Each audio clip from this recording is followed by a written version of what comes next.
Selamat berjumpa lagi para mahasiswa Politeknik Kusturian. Kali ini kita berjumpa pada mata kuliah Matematika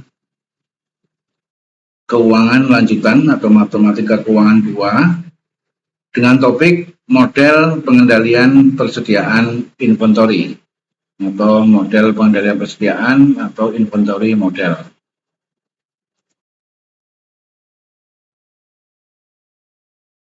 Kita membahas dulu, mengupas dan mengulang pengertian tentang inventory atau persediaan. Masalah pengendalian persediaan merupakan masalah yang penting dalam fungsi manajerial.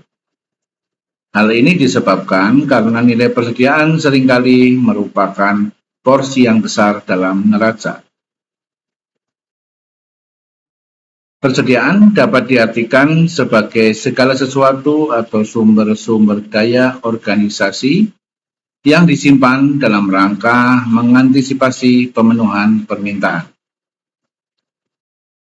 Persediaan dapat meliputi bahan mentah, barang dalam proses, barang jadi, atau produksi akhir, bahan pembantu atau pelengkap, serta komponen lain yang menjadi bagian dari output suatu perusahaan. Persediaan dapat juga diwujudkan dalam bentuk jenis persediaan yang lain, seperti uang, ruangan fisik atau bangunan pabrik, peralatan dan tenaga kerja untuk memenuhi kebutuhan permintaan.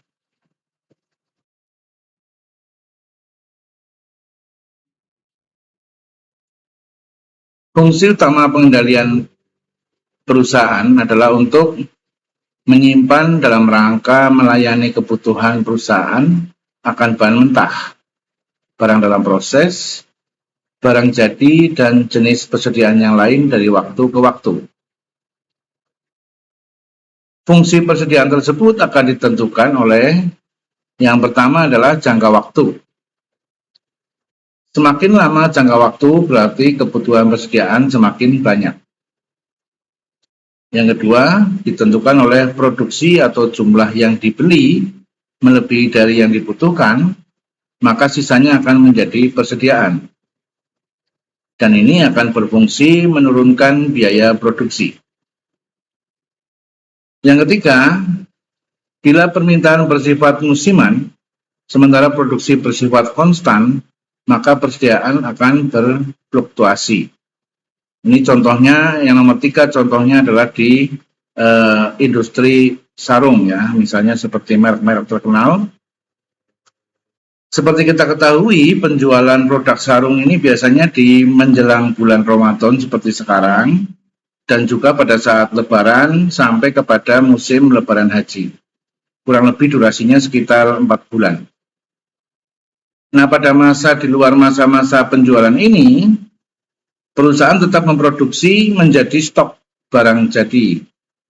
Sehingga kalau kita melihat di perusahaan-perusahaan sarung misalnya, pada bulan-bulan di mana masih jauh dari bulan Ramadan maupun bulan besar, stok akan menumpuk sangat besar atau sangat banyak. Ya. Tapi pada saat menjelang bulan Ramadan, stok mulai keluar, dan biasanya nanti pada saat akhir dari bulan Syawal atau menjelang bulan Haji, stok bisa nihil atau habis semua. Ini bedanya di situ. Kemudian masalah dan komponen biaya persediaan. Masalah utama pengendalian persediaan adalah membantu meminimalkan biaya total opening perusahaan atau biaya total operasi perusahaan. Dengan demikian, terdapat 2 keputusan penting yang harus diambil agar tujuan tersebut dapat tercapai. Yaitu yang pertama, berapa jumlah persediaan yang dipesan atau diadakan setiap kali pemesanan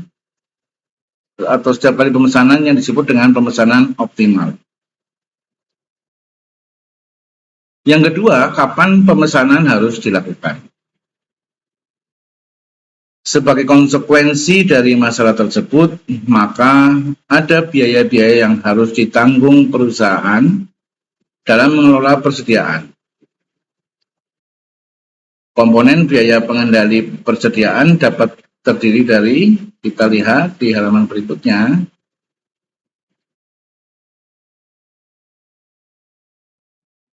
satu, biaya pemesanan dan pengadaan atau disebut dengan ordering and procurement cost, yang mencakup biaya pengangkutan, biaya pengumpulan, pemilikan, penempatan dan penyusunan di gudang, sampai pada biaya-biaya manajerial yang berhubungan dengan pemesanan sampai penempatan di gudang. Komponen biaya yang kedua adalah biaya penyimpanan atau holding cost atau carrying cost. Ini istilah yang banyak dipakai. Yang terjadi karena perusahaan menyimpan persediaan. Biaya-biaya ini sebagian besar merupakan biaya penyimpanan secara fisik, di samping pajak, biaya asuransi, dan lain-lain. Kemudian komponen yang ketiga adalah biaya penyiapan atau disebut dengan setup cost. Terjadi bila barang tidak dipesan tetapi diproduksi sendiri dalam pabrik di perusahaan. Artinya biasanya ini bersifat antisipatif ya. Meskipun belum dipesan tapi sudah diproduksi karena sudah menyiapkan untuk musim-musim berikutnya. Komponen biaya keempat adalah biaya kekurangan bahan atau kehabisan barang, disebut dengan shortage cost. Yaitu biaya yang terjadi akibat persediaan tidak mencukupi kebutuhan permintaan. Termasuk dalam biaya ini adalah kehilangan pelanggan, ya, yang disebut dengan opportunity loss atau kehilangan kesempatan. Kemudian penjualan, biaya pemesanan khusus, dan lain-lain. Kemudian komponen yang kelima adalah biaya pembelian atau purchasing cost, yaitu biaya untuk membeli persediaan. Itulah masalah dan komponen biaya persediaan yang biasanya terjadi di dalam suatu perusahaan atau suatu industri. Sekarang kita mulai masuk kepada model-model pengendalian persediaan. Yaitu yang pertama atau yang umum sekali dipakai adalah EOQ model. Pernah kita bahas sepintas pada materi kuliah sebelumnya di Matematika Keuangan 1, tapi itu baru sepintas. Kita perdalam lagi pada kesempatan kali ini. EOQ model merupakan model yang paling sederhana. Metode ini dapat digunakan baik untuk persediaan barang-barang yang dibeli maupun yang diproduksi sendiri. EOQ model digunakan untuk menentukan kuantitas pesanan persediaan yang optimal, yang meminimalkan biaya langsung penyimpanan persediaan dan biaya pemesanan persediaan. Di dalam EOQ model ini akan ada asumsi-asumsi yang digunakan.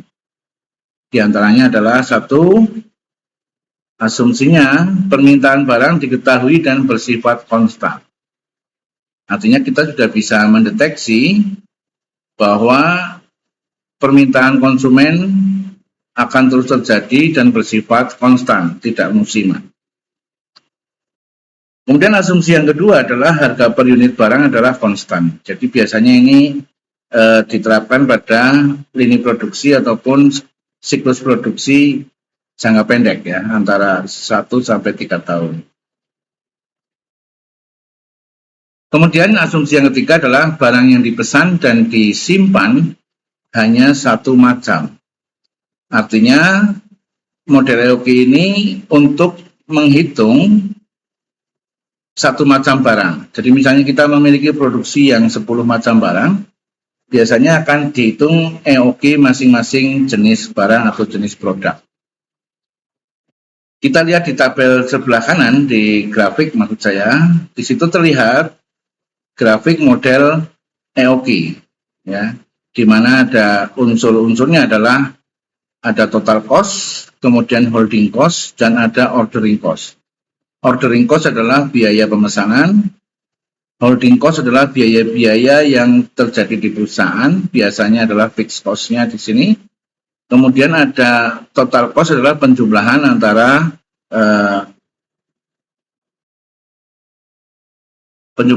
holding cost dengan ordering cost. Ya. Di sini kita bisa melihat hubungan antara ketiganya, di mana persilangan antara ordering cost dengan holding cost ini menjadi titik optimal untuk kita menentukan titik EOQ atau titik economic order quantity atau jumlah yang paling ekonomis untuk memesan suatu barang atau suatu bahan baku.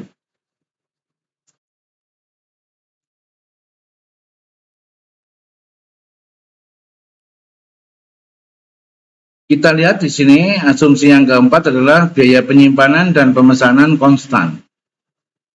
Kemudian asumsi yang kelima, lead time atau jangka waktu pemesanan dengan barang diterima adalah konstan. Artinya kita sudah bisa mengetahui perkiraan lead time, butuh waktu untuk memesan sampai dengan barang diterima. Dan itu bisa kita perkirakan dan biasanya sifatnya konstan. Ya. Kemudian asumsi yang keenam adalah tidak ada back order atau pengembalian atau pembatalan pesanan. Di dalam grafik di bawah ini kita lihat hubungan antara semua asumsi tadi, bahwa di dalam sumbu vertikal itu adalah sumbu yang mewakili Q asterik atau jumlah pemesanan. Ya. Kemudian di dalam sumbu X atau sumbu horizontal adalah waktu. Di dalam satu siklus EOQ, kita lihat di situ dalam satu segitiga, itu ada tingkat pemesanan awal ya di Q asterik atau Q bintang. Kemudian tingkat penggunaan itu adalah grafiknya menurun dari kiri atas ke kanan bawah. Nah, pada saat sampai kepada garis horizontal yang lurus atau garis R ya adalah garis reorder point atau garis di mana kita harus memesan kembali bahan baku yang kita butuhkan.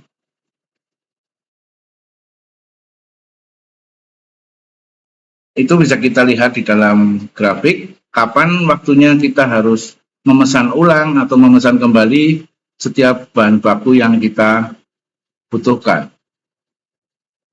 Ya, di situ sifatnya konstan sehingga grafiknya juga segitiganya adalah sama semua.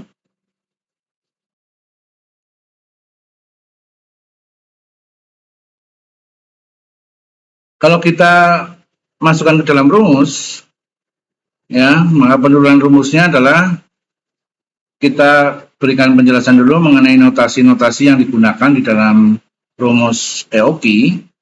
Yang pertama adalah D huruf besar, yaitu penggunaan atau permintaan per periode. Biasanya hitungannya adalah per tahun. Kemudian ada notasi lagi huruf S besar, adalah biaya pemesanan per sekali pesan. Kemudian huruf H besar adalah biaya penyimpanan per unit per tahun. Sedangkan huruf Q besar adalah jumlah barang yang dipesan. Maka rumus-rumus pada EOQ model yang pertama adalah kita harus menghitung dulu jumlah pemesanan optimalnya. Kita harus tahu betul bahwa EOQ-nya atau Q asteriknya adalah Q sama dengan akar 2DS per H. Ya. Tadi kita ketahui bahwa D adalah penggunaan atau permintaan per periode dalam tahun, S adalah biaya pemesanan, dan H adalah biaya penyimpanan per unit per tahun. Dari rumus tersebut bisa kita turunkan total biaya persediaan, TC-nya adalah D per Q dikalikan S ditambah dengan Q per 2 dikalikan H. Ini adalah untuk mencari total biaya persediaan, biaya persediaan, bukan biaya pesanan.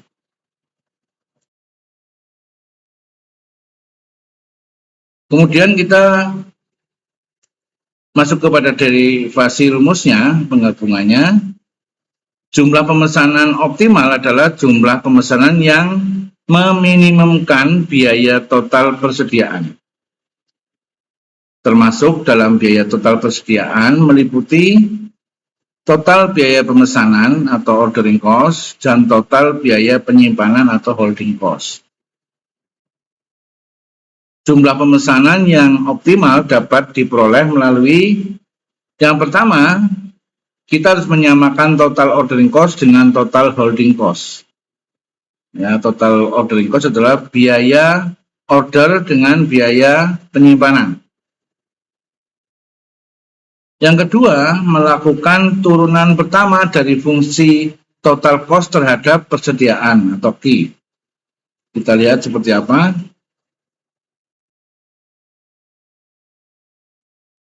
Masalah matematika dapat diuraikan sebagai berikut. Yang pertama, total biaya pesan harus sama dengan total biaya simpan. Seperti kita tahu tadi, total biaya pesan adalah D per Q dikalikan dengan S. Sedangkan biaya simpan adalah Q per 2 dikalikan H. Maka D per Q kali S sama dengan Q per 2 kali H. Kita turunkan rumusnya menjadi SD atau S kali D dibagi Q sama dengan Q kali H dibagi 2. Kita derivasi lagi menjadi Q kuadrat H sama dengan 2 SD. Maka Q kuadrat H sama dengan 2 SD dibagi dengan H. Sehingga rumus akhirnya adalah Q sama dengan akar 2SD dibagi H. Ini adalah derivatif yang pertama. Berikutnya, bahwa total biaya persediaan dirumuskan dengan TC atau total cost sama dengan D per Q kali S ditambah dengan Q per 2 kali H. Untuk mencapai optimalisasi, maka minimum total cost harus memenuhi syarat bahwa delta TC atau penambahan total cost dibagi dengan penambahan quantity atau delta Q sama dengan minus S kali D dibagi Q kuadrat ditambah H per 2 sama dengan 0. Kita harus mencari fungsi minimalisasinya dulu. Sehingga turunan rumusnya adalah SD per Q kuadrat sama dengan H per 2. Kita derivasi lagi. Q kuadrat 2H atau Q kuadrat H sama dengan 2 SD. Maka Q kuadrat sama dengan 2 SD dibagi dengan H sama dengan tadi, maka ketemunya sama. Q sama dengan akar 2 SD dibagi H. Ini adalah dua derivasi rumus yang akan kita pakai nanti sebagai total rumus. Itu tadi adalah model EOQ biasa. Kemudian yang kedua, model EOQ model dengan quantity discount. Dalam situasi ini, supplier memberikan pengurangan harga kepada langganan dengan kuantitas yang berbeda-beda. Dan holding cost atau biaya simpan dinyatakan dalam persentase dari harga. Misalnya biaya simpan sebesar 20% dari harga jual. Dalam kasus ada potongan harga, maka prosedur menemukan pemesanan optimal adalah sebagai berikut. Jadi kalau model yang pertama tadi adalah model harga normal, tidak ada diskon, ya. Jadi pada saat kita beli barang baku itu tidak ada diskon, itu kita menggunakan model yang pertama. Model yang kedua biasanya ada promosi-promosi dari supplier dengan syarat-syarat tertentu dan untuk barang-barang tertentu ya, maka kita bisa menggunakan model EOQ yang menghitung diskon quantity atau jumlah diskon. Maka menghitungnya, yang pertama kita harus hitung dulu EOQ pada harga terendah. Bila EOQ layak atau mungkin pada harga itu, maka ini merupakan jumlah pemesanan yang optimal. Sehingga perhitungan lebih lanjut tidak diperlukan. Jadi yang pertama kita hitung EOQ dulu pada harga terendah. Dan bila harga di dalam harga terendah itu EOQ-nya sudah layak, maka harga itu menjadi jumlah pemesanan yang paling optimal, sehingga perhitungan lebih lanjut tidak diperlukan. Tapi bila EOQ tidak layak pada harga itu, maka langkah selanjutnya adalah hitung biaya total pada kuantitas terendah yang layak pada harga itu, atau yang memenuhi syarat minimumnya. Langkah ketiga, kemudian hitung EOQ pada harga terendah berikutnya, yang kedua. Bila EOQ layak, maka hitung biaya total pada harga yang layak tersebut. Kuantitas pemesanan optimal adalah salah satu dari kuantitas yang telah dihitung yang mempunyai biaya total yang paling rendah. Bila langkah kedua dan EOQ pada langkah kedua masih tidak layak atau belum memenuhi unsur minimal, maka ulangi langkah kedua dan ketiga sampai EOQ pada harga layak yang ditemukan dan perhitungan selanjutnya tidak diperlukan lagi atau tidak dimungkinkan lagi. Pada model EOQ dengan quantity diskon, maka total biaya persediaan meliputi yang pertama adalah total biaya pemesanan atau total ordering cost. Kemudian yang kedua adalah total biaya penyimpanan atau total holding cost. Dan yang ketiga adalah total biaya pembelian atau total purchasing cost.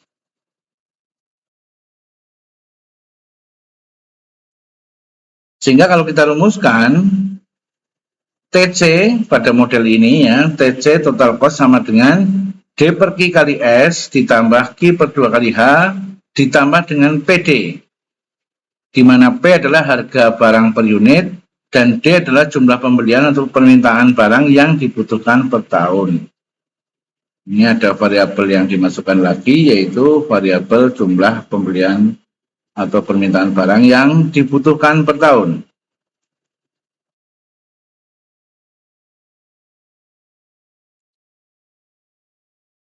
Semoga tidak terlalu cepat, nanti bisa direview kembali sendiri di rumah.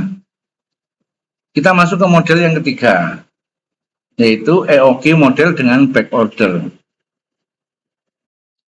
Model ini digunakan bila barang-barang yang dipasok terlambat datang ke pabrik ketika ada pesanan, sehingga ada biaya back order. Asumsi-asumsi yang digunakan, yang pertama adalah permintaan diketahui dan bersifat konstan. Ini sama dengan model-model yang lain ya.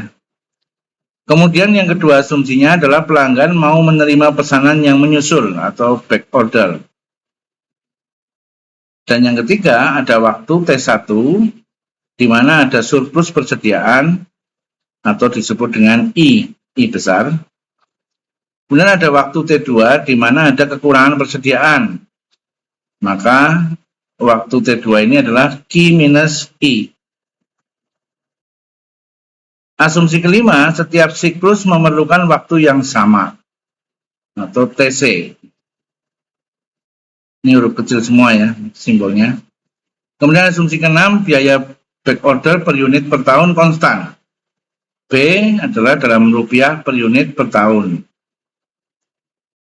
Kemudian nomor 7, asumsinya back order dan persediaan dipenuhi secara bersamaan. Artinya kekurangan orderan yang lalu dengan persediaan yang ada dipenuhi secara bersamaan.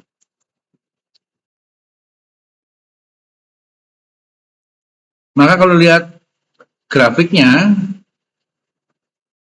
di sini garis vertikal atau sumbu pemenuhan persediaan ini mencapai kepada aksis minus ya, karena tadi ada kekurangan pemenuhan pesanan atau disebut dengan back order tadi. Kita lihat di situ ada satu siklusnya sama segitiganya, hanya dia ada Q-1 ataupun pemenuhan waktu kedua yaitu waktu back order. Disebut dengan T2 tadi. Ini adalah contoh gambaran grafik untuk model EOQ yang ketiga.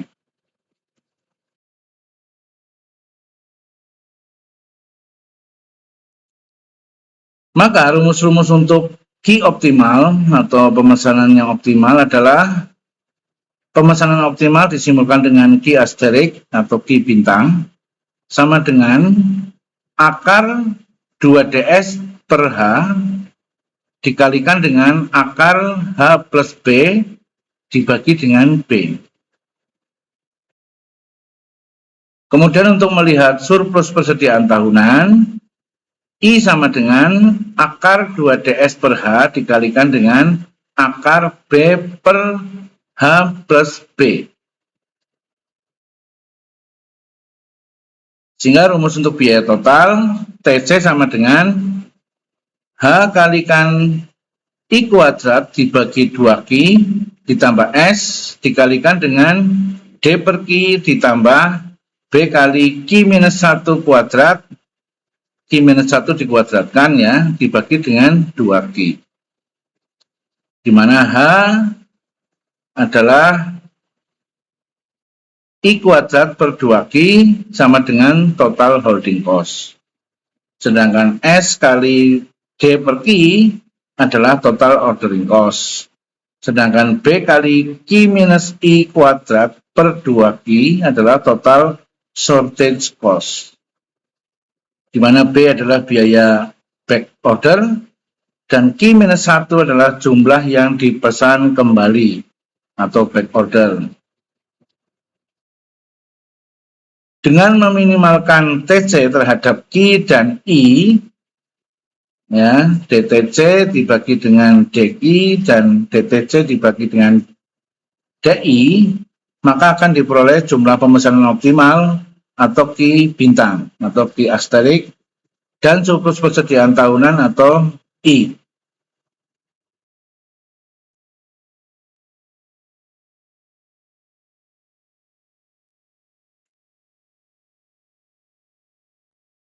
Kemudian model yang berikutnya adalah Production Order Quantity atau POQ model.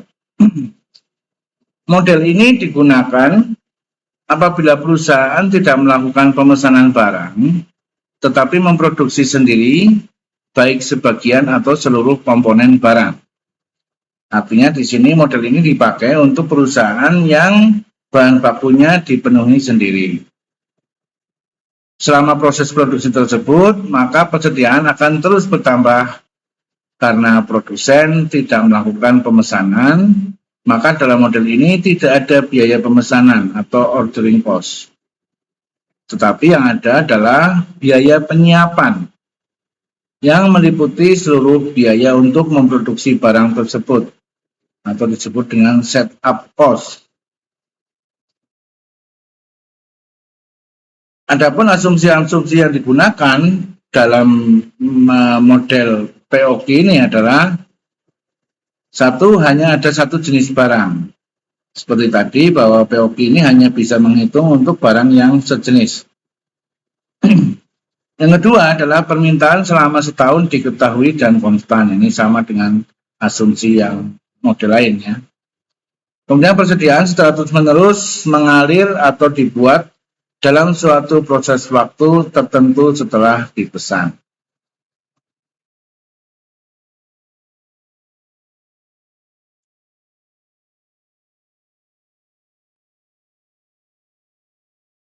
Asumsi berikutnya adalah unit persediaan diproduksi dan dijual secara bersamaan. Artinya tidak ada tenggang waktu penyimpanan antara barang yang sudah diproduksi dan dijual. Kemudian asumsi kelima adalah tingkat produksi tetap.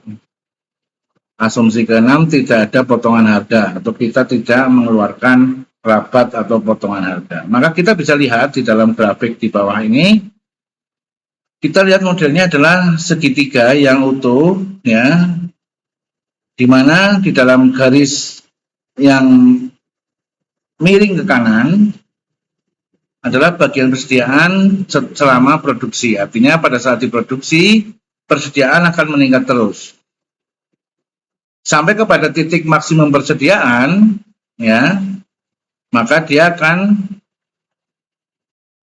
dikirim ataupun dijual kepada pemesanan-pemesanan atau permintaan-permintaan yang sudah masuk, yaitu garis miring ke atas, dari atas kiri ke kanan bawah itu adalah bagian permintaan.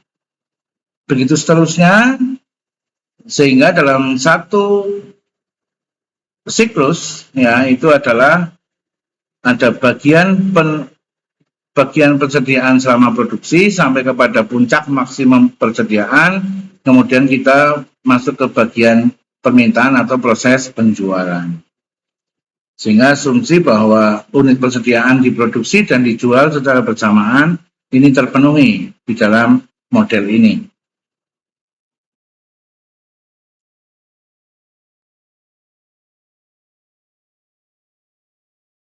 Jadi teman-teman jangan bingung ya, ada beberapa model yang kita sudah bahas, itu ada 4 model. Itu disesuaikan dengan kondisi masing-masing karena setiap model itu mempunyai ciri khas yang sendiri-sendiri.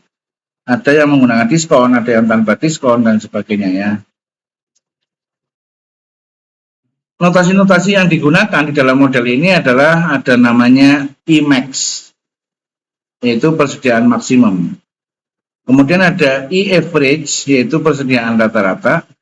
Ada H adalah biaya penyimpanan atau holding cost. Ada D jumlah permintaan tahunan. Ada Q jumlah persediaan optimum yang diproduksi atau dipesan. Ada S biaya penyiapan atau biaya produksi.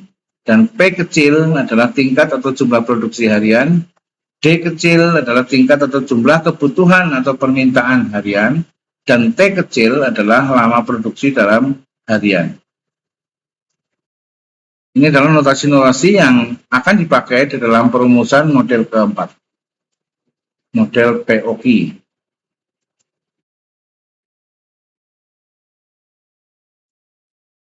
Maka perhitungan biaya pengelolaan persediaannya adalah sebagai berikut. Yang pertama, kita harus melihat bahwa biaya penyimpanan per tahun atau total holding cost adalah persediaan rata-rata dikalikan dengan biaya simpan per unit per tahun. Atau dalam simbolnya Q per 2 kali H. Di mana tingkat persediaan rata-rata adalah tingkat persediaan maksimum dibagi 2. Atau Emax dibagi 2. Sedangkan tingkat persediaan maksimum yang berikutnya, kalau kita hitung lagi adalah Emax sama dengan total produksi selama berjalannya operasi dikurangi dengan total produksi yang terpakai. Maka Emax sama dengan P kecil kali T dikurangi D kecil kali T. Di mana P kecil kali T sama dengan Q atau total produksi. Maka T sama dengan Q per P. Ini adalah rumusan yang pertama dari model keempat.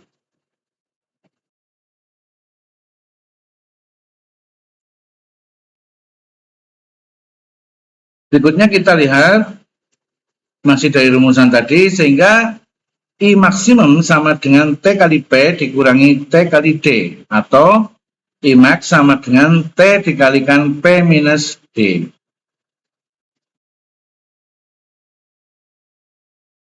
Karena tadi bahwa T sama dengan Q, maka I max sama dengan Q per P dikalikan P minus D. Di mana I max sama dengan QP per P dikurangi QD per P. Hasil akhirnya adalah Imax sama dengan Q dikalikan dengan 1 minus D per P. Ini adalah rumus finalnya. Dengan persediaan maksimal tersebut, maka persediaan rata-rata atau disebut dengan E-average bisa kita cari. dengan cara bagaimana, yaitu I average sama dengan I max dibagi 2, atau I average sama dengan Q per 2 dikalikan dengan 1 minus D per P. Dari perhitungan di atas, maka total biaya penyimpanan per tahun sama dengan I max per 2 dikalikan H sama dengan Q per 2 dikalikan dengan 1 minus D per B dikalikan dengan H. Atau dalam notifikasi yang lain adalah H sama dengan setengah kali H dikalikan Q dikalikan 1 minus D per P. Itu adalah perumusannya.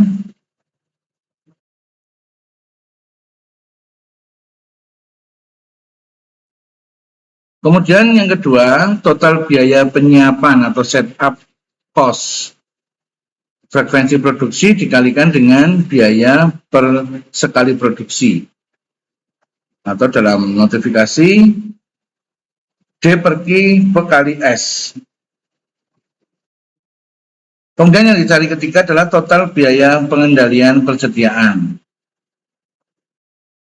di mana total cost sama dengan total biaya penyiapan ditambah dengan total biaya penyimpanan,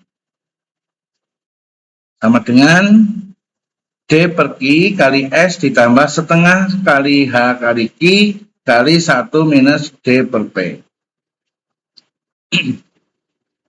Maka persamaan yang ekonomis atau POQ-nya diperoleh melalui dengan menyamakan total biaya penyimpanan sama dengan total biaya penyiapan sama dengan total biaya penyimpanan.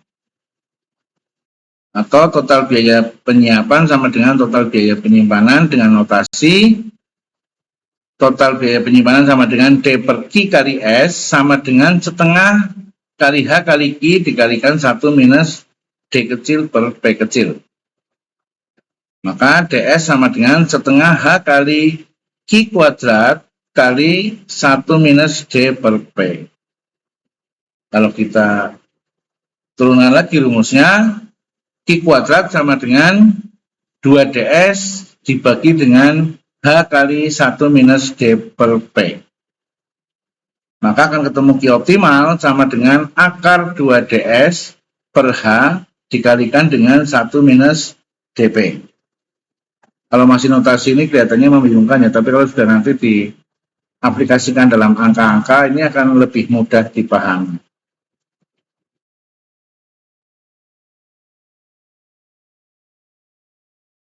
Dengan menyamakan 0 terhadap derivasi atau turunan pertama dari fungsi total cost terhadap Q atau DTC per DQ sama dengan 0, sehingga akan diperoleh Q optimal atau jumlah kuantitas optimal yang bisa kita pesan adalah akar 2DS per H kali 1 minus DP atau 1 minus D per P.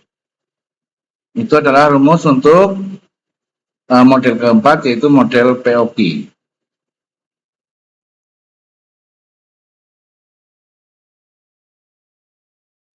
Saya kira itu teman-teman yang bisa kita bahas pada pertemuan kuliah kita kali ini mengenai model pengendalian persediaan. Nanti silakan pelan-pelan dipahami dan coba mencari literatur yang lain juga untuk lebih memahami. Dan kalau ada contoh-contoh soal bisa mencoba dikerjakan. Saya kira demikian yang bisa kita bahas sore hari ini. Jangan lupa yang belum subscribe channel ini, kemudian kasih like dan share. Semoga apa yang kita bahas bisa bermanfaat bagi orang lain. Dan jangan lupa memberikan komentar kepada para mahasiswa sebagai bukti kehadiran kuliah kita pada kesempatan ini. Saya kira demikian, terima kasih atas perhatiannya. Kita bertemu lagi pada kuliah berikutnya.